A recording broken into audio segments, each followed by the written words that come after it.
G'day and welcome back. So if you saw the last unboxing video, you would know that the headlights arrived and I've fitted them to the car. So I've actually welded them in with the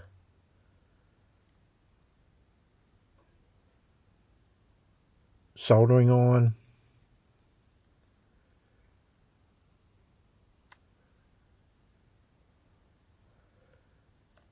And this might be the last video in the restoration series for this vehicle because I haven't been able to find a fuel cap, and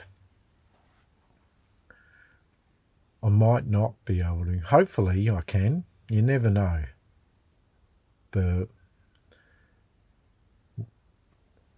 probably be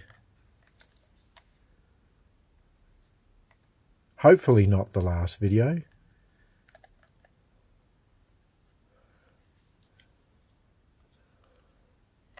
We might put it on the track, give it a bit of a tester.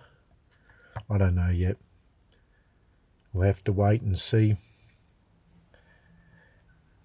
So that's it at the moment for the little Triang Scalextric MMC 61 Porsche Spyder. And I'll see you in the next video.